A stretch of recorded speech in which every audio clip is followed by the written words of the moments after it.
السلام علیکم ورحمۃ اللہ وبرکاتہ۔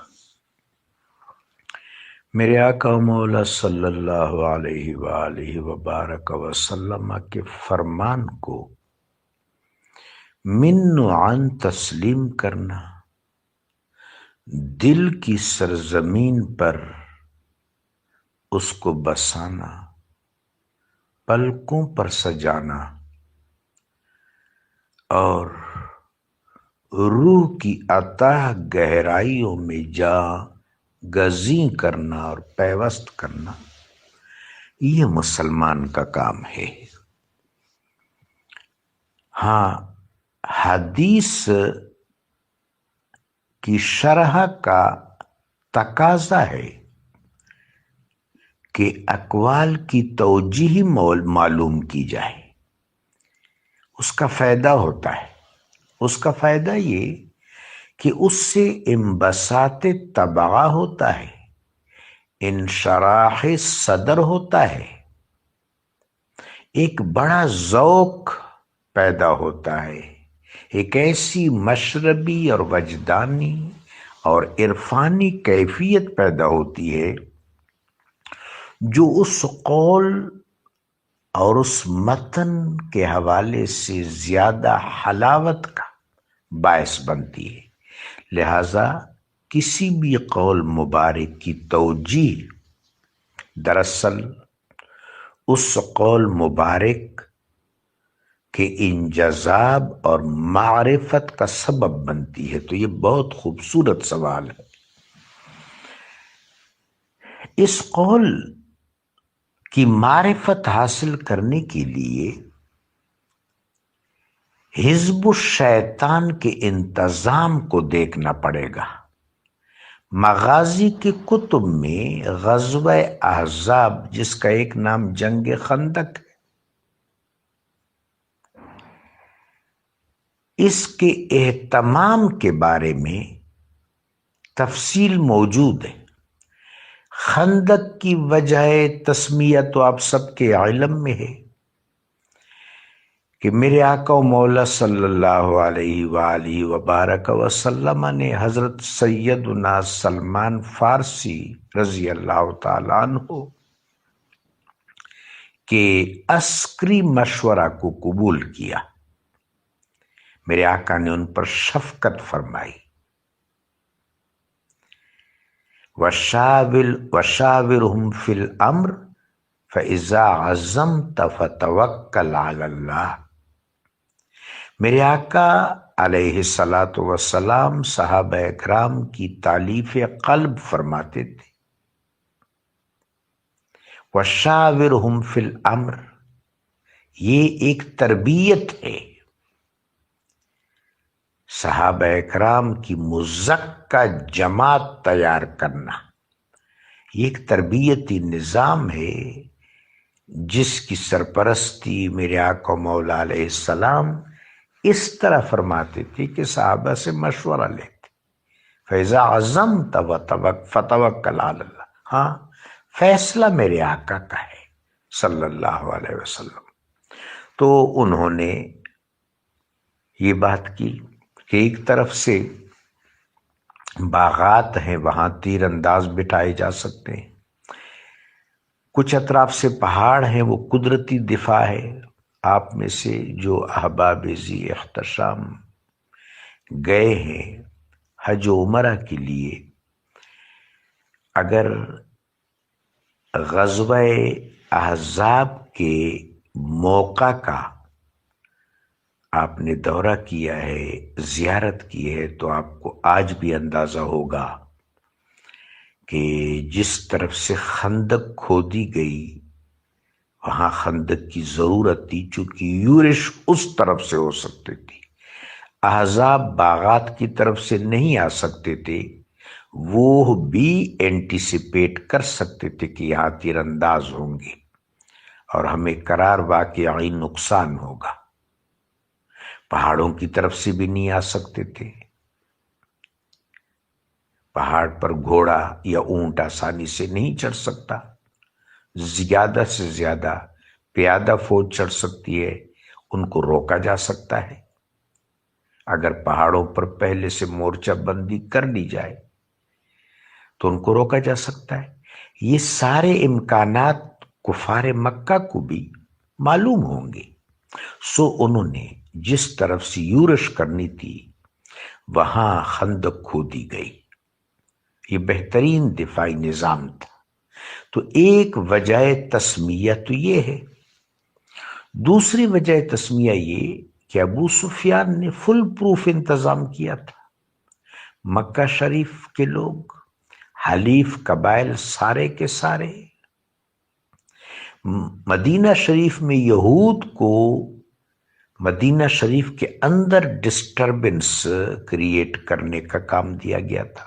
منافقین کو بھی کام سونپا گیا تھا کہ تم مسلمانوں کو کنفیوز کرو، بددل کرو، ان کے حوصلے پست کرنے کی کوشش کرو۔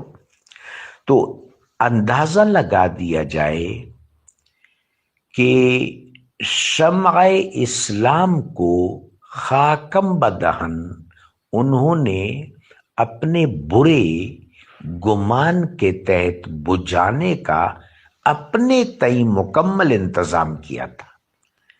مدینہ شریف کے اندر یہود سرگرم ہوں گے، خواتین کے کیمپ پر حملہ کریں گے، منافقین بددلی پھیلائیں گے، اور ادھر سے سارے احزاب حملہ کر کے شمع اسلام کو معاذ اللہ بجھا دیں گے۔ یہاں پر ایک اور بات سے بھی ہمیں صورتحال کی نزاکت سمجھنی چاہیے۔ بدر کے دن بھی میرے آقا و مولا علیہ الصلوۃ والسلام نے فرمایا، اللہم ان زالت ھذا الطائفہ لا تعبد ابدا، اے اللہ آج اگر 313 نفوس طیبہ کی یہ جماعت شکست خوردہ ہو گئی تو پھر تیری عبادت کبھی نہیں ہوگی۔ فخر الدین رازی رحمت اللہ علیہ نے اس حدیث پر، اس قول پر گفتگو کی ہے، فرمایا کہ نبی کریم صلی اللہ علیہ وسلم اللہ کے آخری رسول ہیں، آپ کے بعد تو رسالت اور نبوت اور کسی اور امت کا تصور نہیں، تو وہاں اگر وہ امت مٹ جاتی تو زیادہ نقصان ہوتا۔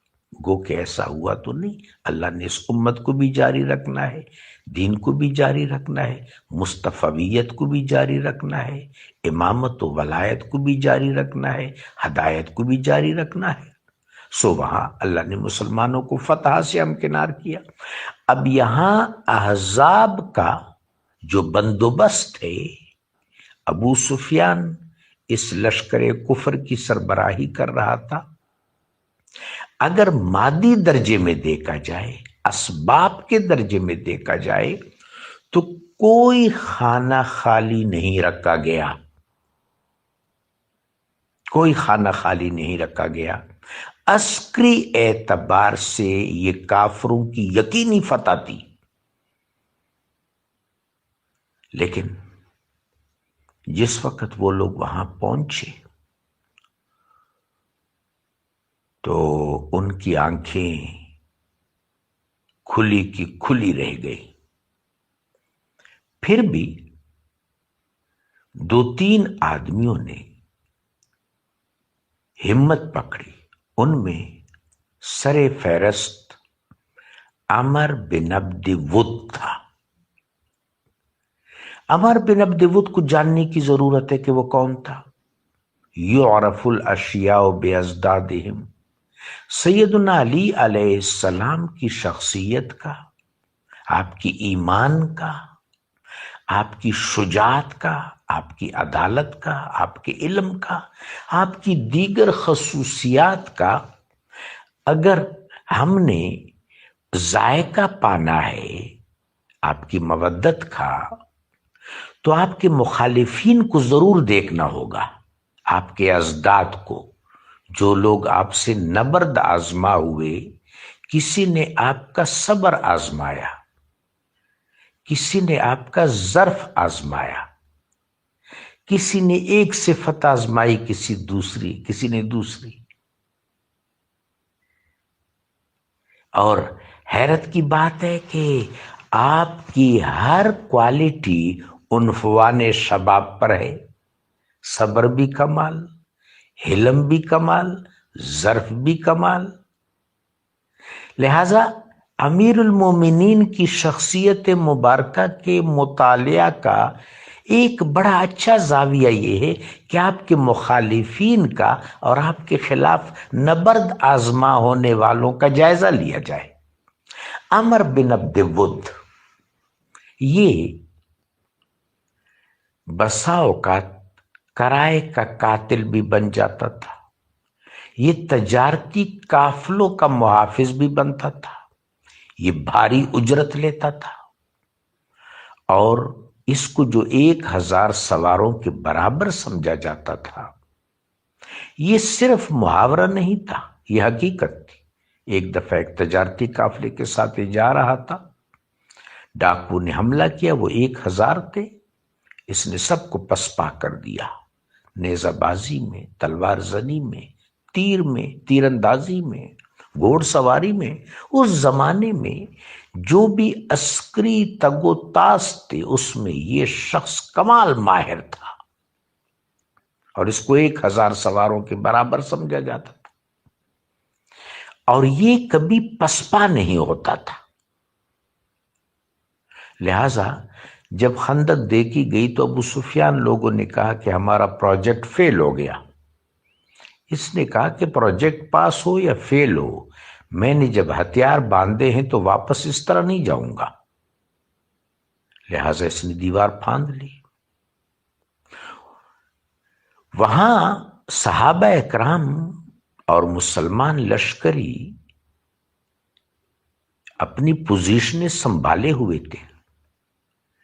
اس شخص کی خود اعتمادی دیکھیں کہ اس نے گھوڑے سے چھلانگ لگائی، اور گھوڑا تو گر گیا، لیکن یہ گھوڑے سے اس انداز سے اترا کہ ذرا بھی اس کے قدم نہیں ڈگمگائے، اور اس نے مبازرت طلب کی، اور انداز بہت زیادہ ایذا رسانی والا تھا۔ اس نے کہا، میرے آقا کا نام لیا کہ اپنے ساتھیوں کو میرے مقابلہ میں برانگیختہ کرو تاکہ میں ایک ایک کو جنت میں پہنچا دوں۔ اپنی شجاعت پر، دلیری پر اتنا وہ اعتماد کرتا تھا۔ قریب قریب اس وقت 3000 سے، اور ایک روایت کے مطابق 5000 سے زیادہ نفوس وہاں مورچہ زن تھے۔ یہ سارے صحابہ اکرام تھے۔ تو ہزاروں کے حساب سے لوگوں کے سامنے آنا اور ان سے مبازرت طلب کرنا، اور پھر فخری الفاظ کہنا، اس کا مطلب ہے کہ شجاعت کے میدان میں سیدنا علی علیہ السلام کا یہ مخالف اور یہ مبارز بہت زیادہ قوی ازداد میں سے تھا۔ چنانچہ جب کوئی مبازرت کا جواب دینے کے لیے نہیں اٹھا، بار بار ایک ہی شخص اٹھ رہا تھا، وہ سیدنا علی کرم اللہ تعالی وجہ الکریم تھے۔ تو تیسری پکار پر، اس سے پہلے میرے آقا نے یہ بھی فرمایا تھا کہ کوئی ہے جو اس کتے کا منہ بند کر دے، جو عربی الفاظ میرے آقا نے ارشاد فرمائے اس کا اردو ترجمہ یہی ہو سکتا ہے کہ اس سگ کا منہ بند کرے۔ خاموشی، صرف ایک طرف سے آواز آ رہی تھی، اسد اللہ الغالب کی طرف سے۔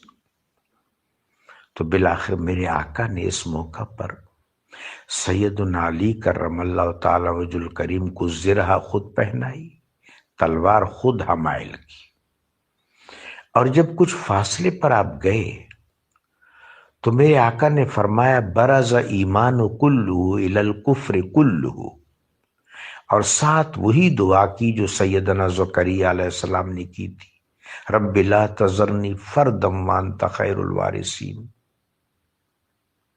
اب جب عمر بن عبد ود پہ امیر المومنین ظاہر غالب آ گئے۔ اہل علم نے مغازی کی کتب میں لکھا ہے کہ 35 داؤ تھے تلوار کے، جو عرب میں بڑے کم لوگوں کو یہ سارے داؤ پتہ تھے۔ ان میں سے ایک عمر بن عبد ود تھا۔ جس وقت اس نے سیدنا علی علیہ السلام سے کہا کہ اے ابو طالب کے بیٹے، آپ کا باپ، آپ کا پدر شریف مکہ تھا، والی بطحہ تھا، نجیب تھا، شریف تھا، میں تمہیں قتل نہیں کرنا چاہتا۔ سیدنا ابو طالب کی عزت تو عمر بن عبد ود جیسا کافر بھی کرتا تھا، جس کو میرے آقا نے برز ایمان کلہ الی الکفر کلہ، کل کفر کہا تھا، وہ بھی حضرت ابو طالب کی کم از کم عزت کرتا تھا۔ تو سیدنا علی علیہ السلام نے فرمایا کہ تو مجھے قتل نہیں کرے گا، میں تجھے قتل کروں گا۔ اس پر وہ غصے میں آ گیا، اس نے تابڑ توڑ حملے شروع کیے۔ 35 داؤ سیدنا علی علیہ السلام نے اس کو آزمانے دیے۔ آپ تلوار کی پشت پر اس کا وار روکتے تھے۔ 35 دفعہ اس نے وار کیا، اس کی تلوار ڈنڈا بن گئی۔ پھر آپ نے ایک ہی ضربت لگائی۔ یہ ثقلین کی عبادت سے باری ہے، چونکہ اس ضربت نے عبادت کا سارا نظام ہمیشہ کے لیے محفوظ رکھ لیا۔ تو یہ ثقلین کی عبادت پر یہ ضربت باری ہے، چونکہ ثقلین کی عبادت اس ضربت کے رہین منت ہے۔ تو سیدنا علی کی شخصیت کو اسٹڈی کرنے کا ایک طریقہ یہ بھی ہے کہ جو لوگ آپ کے مقابلے میں جس سمت سے بھی آئے، کسی نے صبر آزمایا، کسی نے علم آزمایا، کسی نے شجاعت آزمائی، ذرا ان لوگوں کو دیکھا جائے تو پھر آپ کی شخصیت کے بارے میں ایک معرفت حاصل ہوگی۔ جزاکم اللہ۔